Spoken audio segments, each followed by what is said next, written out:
नमस्कार दोस्तों, मैं भूपेश शर्मा, आपका दोस्त और हेल्थ कोच, अपने इस YouTube चैनल पर जो फिट है वो हिट है पर आपका हार्दिक स्वागत करता हूं। जैसा कि आप जानते हैं, इस चैनल के माध्यम से हम अपने जीवन में छोटे छोटे बदलाव कर अपनी लाइफ स्टाइल को थोड़ा सा बदलकर अपने स्वास्थ्य के स्तर को किस तरह से इंप्रूव कर सकते हैं, बेहतर कर सकते हैं, उस बारे में बातें करते हैं और प्रयास करते हैं कि किस तरह से जीवन में ड्रग, डॉक्टर और डिजीज में से किसी के भी दर्शन हमें ना करने पड़े, उस बारे में ही हम चर्चा करते हैं। जैसा कि आपने थंबनेल पर देखा भी होगा और आज का विषय आप जानते ही हैं कि क्या है, तेल।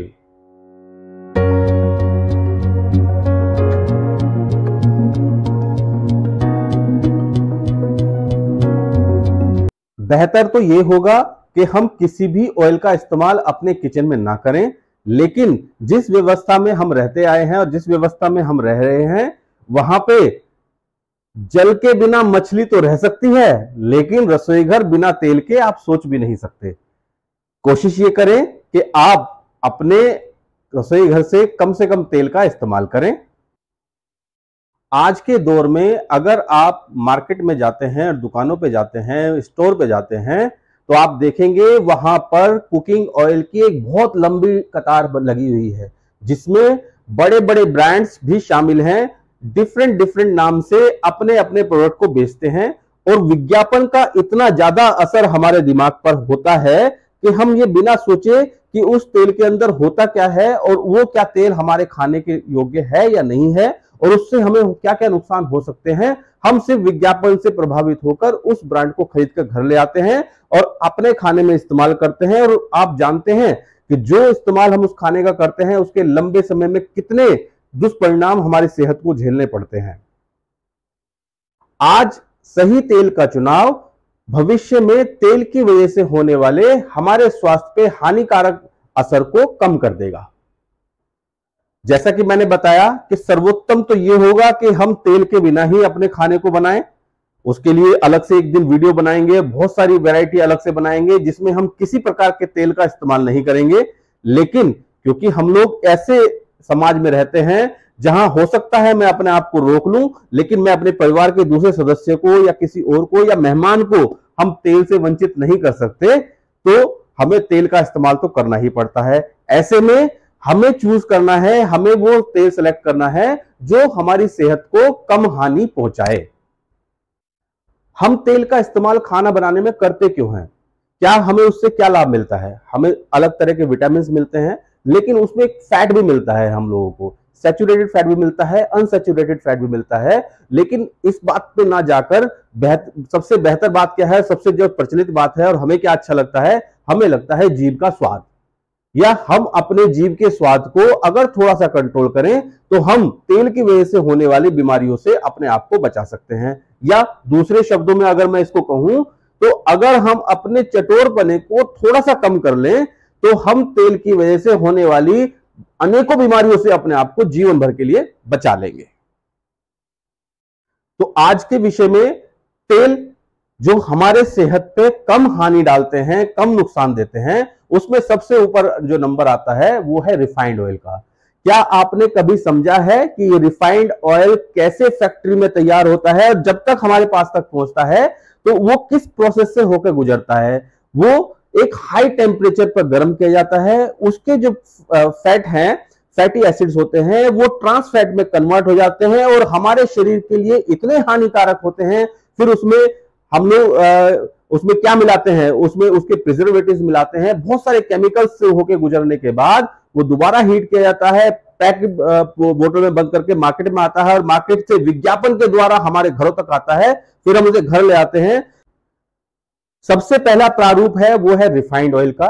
रिफाइंड ऑयल के डिफरेंट ब्रांड्स हैं, बहुत सारे नामी गिरामी ब्रांड्स हैं जो नामी गिरामी हस्तियों के साथ विज्ञापन करते हैं और विज्ञापन में आपके दिमाग पर इतना गहरा असर डालते हैं कि हम डब्बे के पीछे उस पैकेट को पलटकर कभी देखते ही नहीं कि उसमें क्या क्या इंग्रेडिएंट्स ऐसे डाले गए हैं, उसमें क्या प्रिजर्वेटिव्स पड़े हुए हैं, उसको किस टेम्परेचर पे गर्म किया गया है, उसके फैटी एसिड कब ट्रांस फैट में कन्वर्ट हो गए हैं, उसमें क्या क्या हम लोग प्रिजर्वेटिव का यूज करते हैं। केमिकल हानिकारक जो आपके स्वास्थ्य पर बहुत बुरा असर डालते हैं, ज्यादातर में वही डला होता है और उसको हम बड़े चाव से आप इस्तेमाल करते हैं।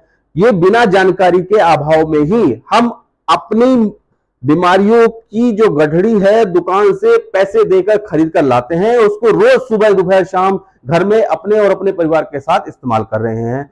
मेरा तो ऐसा मानना है कि अगर आप रिफाइंड किसी भी ब्रांड का ऑयल अगर इस्तेमाल कर रहे हैं तो उसे तो घर से निकालकर बाहर फेंक दीजिए, क्योंकि वो और किसी को दीजिएगा नहीं, क्योंकि आपके लिए जो आपकी सेहत के लिए अच्छा नहीं है वो किसी और की सेहत के लिए अच्छा कैसे हो सकता है। इसके बाद आता है रीजनल वाइज जो हमारे क्षेत्र में उगाया जाता है उसका तेल। जैसे उत्तर भारत में सबसे ज्यादा सरसों का तेल का इस्तेमाल होता है, लेकिन सरसों का तेल भी कौन सा? कच्ची घानी का। अब ये कच्ची घानी क्या होती है? कुछ शब्द आपने सुने होंगे, कोल्ड प्रेस्ड, वुड प्रेस्ड। ये क्या होता है कोल्ड प्रेस्ड और वुड प्रेस्ड? और एक आपने सुना होगा बुल ड्रिवन, जो बैलों के द्वारा चलाई जाती है कच्ची घानी। क्या आपने कभी वो देखी है? नहीं देखी। आपने कच्ची घानी का नाम सुना है और डिफरेंट ब्रांड्स उस कच्ची घानी के नाम का इस्तेमाल करके उनका कच्ची घानी से कोई लेना देना नहीं है। वो तेल उस फैक्ट्री में बनाते हैं जिसमें हजारों लाखों टन जो है तेल बनता है और वो आपके घर तक पहुंचता है, लेकिन वो कच्ची घानी का बिल्कुल नहीं है। दोस्तों, मेरा आपसे ये निवेदन है कि आप एक बार कच्ची घानी का, मैं इसमें एक लिंक दे दूंगा, इस तरह का आपके आसपास आपको इजीली मिल जाएगा, किसी गांव में मिल जाएगा, क्योंकि वो बड़े ब्रांड का तो नहीं है, वो छोटे से कोई किसान उसको उगा रहा होगा, बना रहा होगा। तो आप उसको जाके देखिए अपने सामने। वो कच्ची घानी क्या होती है? एक लकड़ी का बॉक्स होता है, उसमें एक लकड़ी का मूसल होता है, उसको बैल एक आरपीएम पर, कितने राउंड पर मिनट पर? 2 से 3 राउंड। एक बैल उसके लगभग 2 से 3 राउंड ही काटता होगा 1 मिनट में, उस टेम्परेचर पर और एक आदमी के वेट से, यानी कि उसका प्रेशर भी कम है और उसका टेम्परेचर भी कम है, और वो जो तेल निकल के आता है वो उसका टेम्परेचर इतना कम होता है कि वो आपको एहसास भी ठंडे का देता है। उसे कहते हैं कोल्ड प्रेस्ड और वुड प्रेस्ड और बुल ड्रिवन। अगर आप वो तेल अपना इस्तेमाल करते हैं, और वो तेल आप किसी का भी उसमें निकाल सकते हैं, आप तिल का तेल उसमें निकाल सकते हैं, आप मूंगफली का तेल उसमें निकाल सकते हैं, आप नारियल का तेल उसमें निकाल सकते हैं। अगर वो तेल आप अपने खाने में इस्तेमाल करते हैं तो वो बाकी तेलों के मुकाबले थोड़ा कम हानिकारक है। हानिकारक तो सभी तेल हैं, जैसे कि मैंने बताया कि तेल का मतलब होता है ट्राइग्लिसराइड, और ट्राइग्लिसराइड का मतलब होता है हार्ट की प्रॉब्लम। आपका वजन, अगर आप तेल का इस्तेमाल नहीं करेंगे तो आपका वजन भी आपके कंट्रोल में रहेगा, वजन कंट्रोल में रहेगा, आपको डायबिटीज भी कंट्रोल में रहेगी, आपकी हार्ट की प्रॉब्लम, ब्लड प्रेशर वगैरह भी आपके कंट्रोल में रहेंगे, और आपकी एनर्जी का स्तर भी ऊंचा ही रहेगा। एक शब्द आपने सुना होगा, स्मोकिंग पॉइंट। स्मोकिंग पॉइंट होता है जिस टेम्परेचर पर तेल मैक्सिमम तक गर्म किया जा सकता है, उसके बाद उसके जो फैट हैं वो ट्रांस फैट में कन्वर्ट हो जाते हैं और फिर वो खाने के योग्य नहीं बचते। उसे स्मोकिंग पॉइंट कहते हैं। ये शब्द मैंने बताया, जनरली लोग बाग पूछते हैं कि स्मोकिंग पॉइंट क्या होता है। कई बार लिखा जाता है कि smoking point 150 degree temperature, 151, 160 degree temperature. तो ये वो टेम्परेचर है जिस पर तेल को मैक्सिमम लेवल तक हम लोग पका सकते हैं, गर्म कर सकते हैं। इसके ऊपर अगर हम उसको ले जाते हैं तो उसमें मौजूद जो तत्व होते हैं वो ट्रांस फैट में कन्वर्ट हो जाते हैं और बॉडी के लिए बेहद ही हानिकारक होते हैं। इसी कड़ी में एक तेल आता है ऑलिव ऑयल। आजकल बहुत चलन में है olive oil, olive oil, olive oil. आप किसी अच्छे से मार्केट में जाके देखिए, वहां जितने ऑलिव ऑयल के डब्बे रखे हैं, जितना तेल उस स्टोर में, मेगा स्टोर में उपलब्ध है, इतने ऑलिव ऑयल तो इंडिया में होते भी नहीं है। और ये तो ऑलिव ऑयल इतना आता कहां से है? ये सब केमिकल है। दोस्तों, आप अपने आप को एड से, विज्ञापन से भ्रमित ना होने दें, उनसे अपने आप को बचा के रखें और अपने यहां का जो बुल ड्रिवन तेल है, जो बैलों के द्वारा कच्ची घानी का, प्योर कच्ची घानी का तेल है, उसका इस्तेमाल करें तो आपके स्वास्थ्य पे असर अच्छा ही होगा, बुरा नहीं होगा। तो आप कोशिश करें कि किसी ऐसे प्लांट पर जाएं जहां आपको ये सब देखने को मिले और अपने सामने अपनी जरूरत के हिसाब से थोड़ा तेल आप लाके इस्तेमाल करें और अपने परिवार को नया जीवन दें। तो आज की वीडियो को अगर हम समरी करें, थोड़ा सा इसको समझें कि हमने पूरी वीडियो में क्या सीखा है, क्या समझा है, क्या बताया है। तो मैंने सबसे पहले तो आपको बताया है कि अगर बिना तेल के आप अपने जीवन में रसोई का काम चला सकते हैं तो कोशिश करें। ये थोड़ी शुरू में मुश्किल आएगी, कि आप बिना तेल के बिना ऑयल के आप कुकिंग करेंगे, थोड़ी मुश्किलें तो आएंगी, लेकिन ये 2-4 बार में आपको आदत पड़ जाएगी और आप उसको इजीली कर पाएंगे और वो खाना भी बहुत स्वादिष्ट होगा और आपको पता भी नहीं चलेगा कि इसमें आपने ऑयल डाला है कि नहीं डाला है। लेकिन फिर भी अगर हमें ऑयल का इस्तेमाल करना ही है तो हम कोशिश करें कि कच्ची घानी का जो तेल आता है, जिस भी रीजन में हम लोग रहते हैं, सपोज हम नॉर्थ इंडिया में रहते हैं तो हम लोग सरसों का तेल इस्तेमाल कर सकते हैं, हम साउथ में रहते हैं तो हम लोग कोकोनट ऑयल इस्तेमाल कर सकते हैं, हम लोग सेंट्रल इंडिया में रहते हैं तो हम लोग पीनट ऑयल इस्तेमाल कर सकते हैं। तो इस तरह के, या हम तेल को बदल बदल कर भी यूज कर सकते हैं कि ऐसा नहीं कि हम लोग सिर्फ एक ही तरह का तेल इस्तेमाल करें। हम 10-15 दिन एक तेल सरसों का तेल खाएं, दूसरे 10-15 दिन हम लोग कोकोनट ऑयल खाएं, देन हम लोग बदल बदल कर रोटेशन वाइज अगर इसको इस्तेमाल करेंगे तो हमारी सेहत पर इसका अच्छा असर होगा। हमें क्या नहीं खाना है, जैसा कि आप जानते हैं, हम लोग क्या करना है उससे ज्यादा इंपॉर्टेंट है क्या नहीं करना है।